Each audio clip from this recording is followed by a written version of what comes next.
Hi everyone, with the recent move to the downside, there's a lot of information to share. So let's jump into my Elliott wave scenarios on the 4-hour and 1-hour time frame. And by the end of this video, you should have a very clear idea of what we are looking for locally. Starting with this triangle that you see all over the internet, which has low probabilities and is a triangle I do not like, and I'll explain why. So this triangle is part of a bigger W, X, Y, double zigzag structure, and then inside wave X you have this particular triangle labeled as a wave A, B, C, D, and wave E is put on top of this high. Now before I continue the analysis on the chart, let me first jump to this book, Elliott Wave Principle, also basically known as like the Bible of Elliott waves, and read to you the following. It will be very short. As you will notice, most of the subwaves in a triangle are zigzags, but sometimes one of the subwaves, usually wave C, is more complex than others.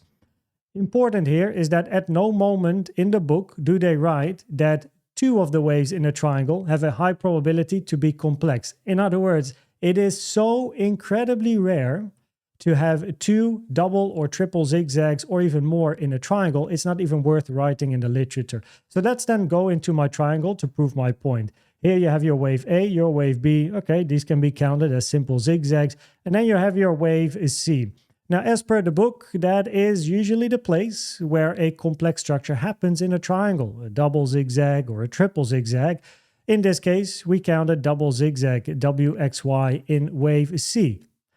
Now that therefore means that wave D as well as wave E are by far highest probability simple zigzag structures. And generally what is said is that in a triangle, 4 out of the 5 waves have to be simple zigzag structures. If one wave is not, it is generally your wave C. And that is basically what is written in the book. However, even if you do like to count wave D as a zigzag instead of an impulse, wave E here is the issue, because how do we count this wave E as a high probability zigzag? A simple zigzag has to be an A, B, C, 5 waves in your A, 3 waves in B, and 5 waves in C.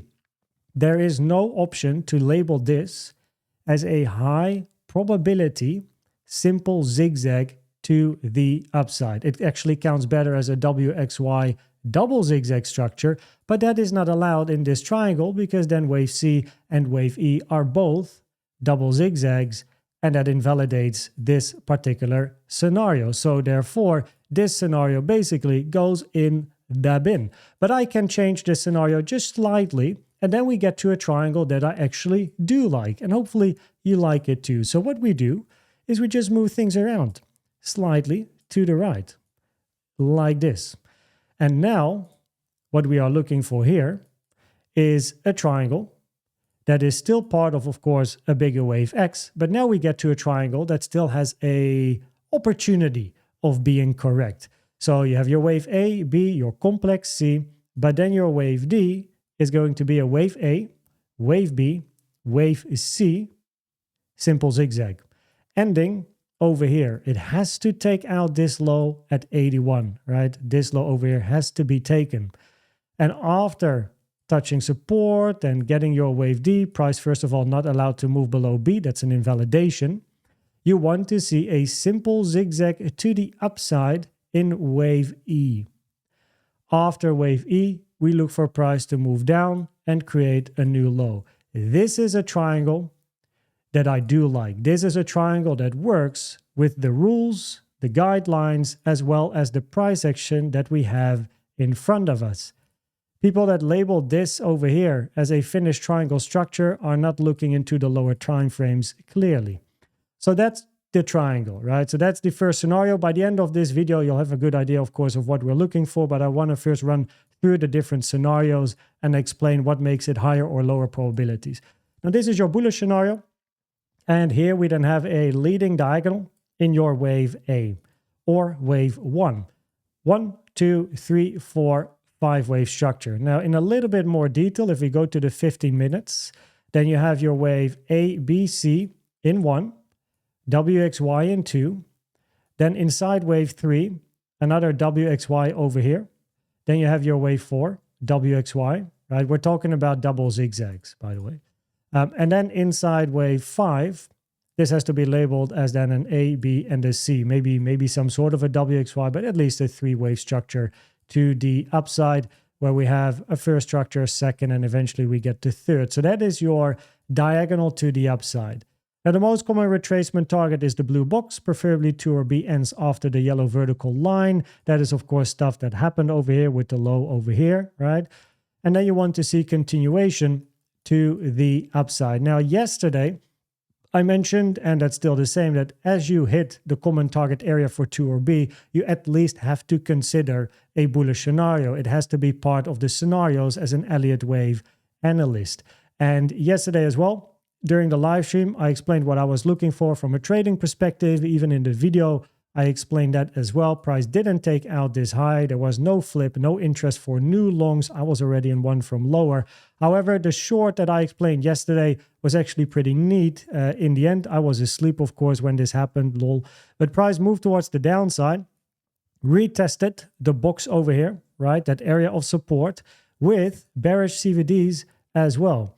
So on a 1-minute time frame, let me go to the 1 min, because this is stuff I spoke about yesterday, and it's good to know, right? If you want to use CVD in your trading and combine it with the context as well, then I need to refresh my chart. Ta-da. And then if we zoom in here, then you can see that locally we had some nice bearish CVDs as price was testing potential support back into resistance. Very interesting for a short to the downside. But that was yesterday.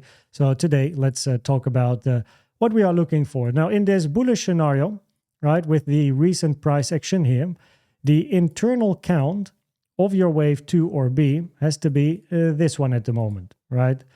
So we have wave A, wave B, look for wave C. Losing ADK, this blue box here, would be a bit of a problem because to the downside, there is not much support left. I don't have any levels in that gap. You can see that there's a stack of levels here. We also hit a few levels I already removed, but this is quite stacked here. But below this, there is not a lot going on, maybe a little bit of a liquidity grab, and that is about it.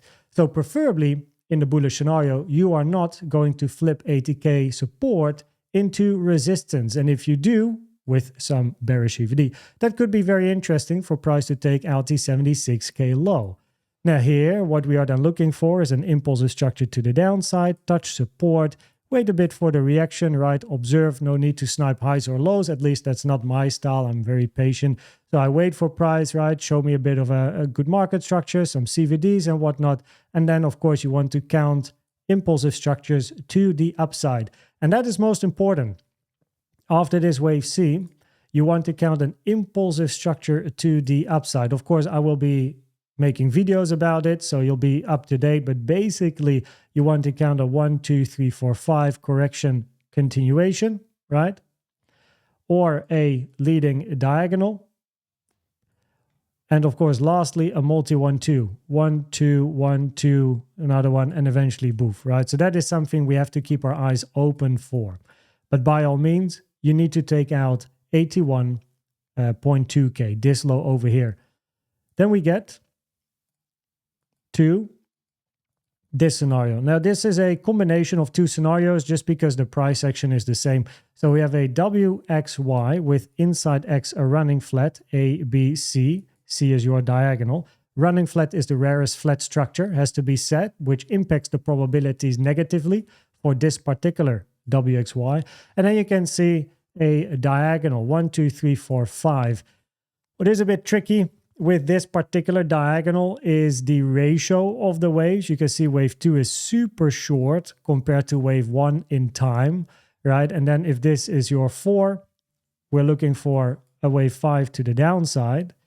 But then your wave 5 is already taking a very long time. This is a very high peak. It's not ideal. But basically, in this scenario, this over here is the start of an A, B, C to the downside, which is deeper. So A, B, and you're looking for a deeper C to take out the low over here at 76.5K, which means you need a wave 1, 2, 3, 4, 5. For the bears, it would have been a lot better if you created a high here and then started a bit of a grind to the downside and then get a quick move, right? Multiple 1-2s, then get a wave 3 and then end with a couple of 4-5s. Now, because of this structure to the downside being very quick and price locally being in a small little range, you have to now consider 1, 2, and then eventually 3, 4, 5. So you're still looking for a bit of a move to the upside, either here directly to at least a 382. 382 is taken from this high to the low and is a minimum target for a wave 2, currently at 84.5. Or the dotted line, first move down, take out this low, touch support, and then look for a bounce to the 382 to get a wave 2 in, and then for price to move towards the downside. And maybe by now you also get a bit of an idea of the similarities between the different scenarios, but that's something I'll highlight at the very end. Now, on the 1 hour time frame, this is what your scenario basically looks like if you're looking for that A, B, and then your wave C to take out the low. So here you then have your wave 1 either finished at the low or a bit of a grind down and finish your 1 here. No problem. In both cases, you're looking for a wave 2 now. And the common target for 2 is the 05786, but the minimum target, the 382, as just explained. So currently, you actually still look for a bit of a bounce, either directly or, of course, take the low and then move to the upside. So that is something we can keep an eye out for. Now, can you still have a longer wave B? So A, longer wave B, and then a wave C without invalidating bearish scenarios? Not really, not really. So this wave B, right? Can we count a zigzag here? Well, a zigzag has to be an A, B, C. C has to take the high of A. Very likely you take out that high, which invalidates bearish scenarios. Then we have a triangle, A, B, C, D, E. Wave A over here is then a complex structure, highest probability at least, but it's very low probability. Wave A is a complex structure, so therefore low probabilities for the triangle. Then over here, a WXY. Can we count WX and then a wave Y? The issue here is that W is only allowed to be a simple zigzag or a flat. Clearly, this is not a flat structure. And also, it is a low probability simple zigzag as explained at the beginning of the video when talking about the triangle, right? Counting a simple zigzag over here is incredibly difficult to do, right? Like having a solid 5, 3, 5. A, B, and then what, right? 1, 2, 3, 4, 5. Well, that's like an expanding diagonal if it even works with the measurements. Expanding diagonals are very rare, never preferred. This move to the upside is longer than this one, so it can't be a contracting diagonal. So messy, right? Very, very messy. And then you have a flat, A, B, C. Your most common flat is an expanded flat where you take out this low and then take out this high. Very likely you take out that one, invalidate bearish scenarios. Or you need a running flat. That's basically your only option. Where this is A, you look for B, and then get a wave C to the upside, but this wave C is not taking out this high, right? So a flat is an option. Alternatively, your B is already in, which at the moment would be the best pick until we take out this low, because triangle doesn't work, WXY doesn't work, flat can work, but you need to take out this low for a running flat, A, B, C, and then down. So again, the movement in price is similar, right? You take out the low, you still look for a bounce towards the upside, and then basically take it from there. Now, there's some news today, 3 p.m., so make sure you trade safe, Central European time zone. And then Friday, tomorrow, that should be, I suppose, the most interesting day from a news perspective, 1:30 here, 4:25 p.m. Central European time. So trade safe as the volatility can increase. So if we then check the polylines, and the polylines summarize all of the different scenarios basically, and let me put on my support resistance boxes as well, if they want to load. Maybe they don't want to load. There we are. Then let's just wait. Then first of all, over here, the probabilities. Probabilities are at the moment highest for the range to continue. As we get more info, we'll know better. Look at the lines, right? You can see that these lines, most of them continue this range, at least in the short term. So that's something that we're looking for. Most of the lines touch 80K support. Blue, this one over here, requires the move from 81K to 88K to be an impulse. If this over here is a low and you move impulsively out of this range and you continue. However, this move to the upside is also incredibly tricky to count as an impulsive structure. 1, 2, 3, 4, 5 overlap over here, but then in a diagonal 5 is longer than 3, expanding diagonal, very low probabilities as well. Besides, wave 4 is not bigger than your wave 2, which also invalidates an expanding diagonal option actually.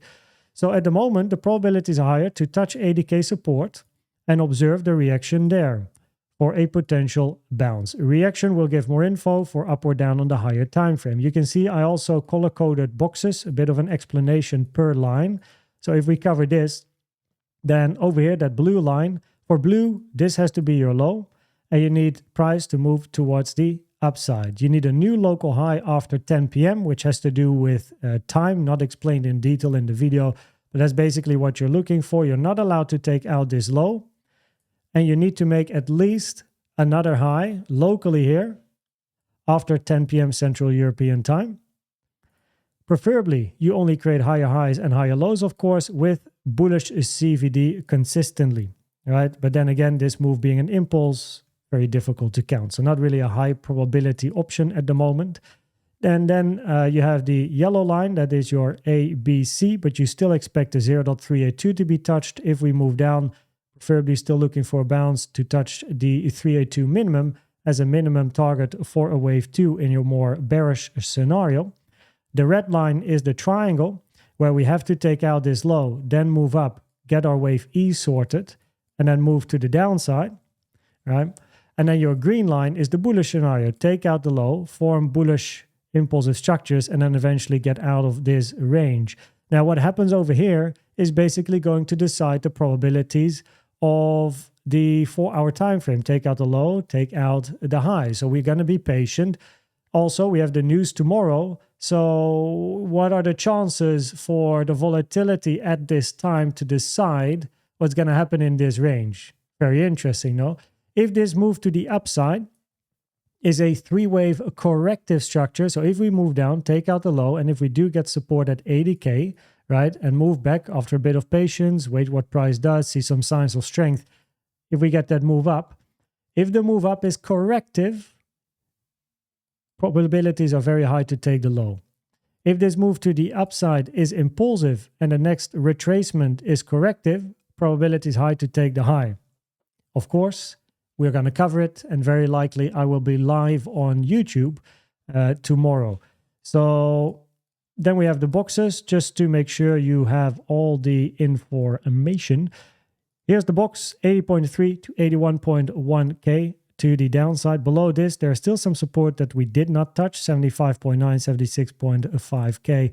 To the upside, we basically touched all of these boxes, of course, but an untouched one still at 92.4, 93.4K. Of course, it requires you to move above 88.8K, invalidating some of those bearish scenarios, and also move above this point of control at 90.3K. So this is what we are looking for at the moment, right? Together with these probabilities.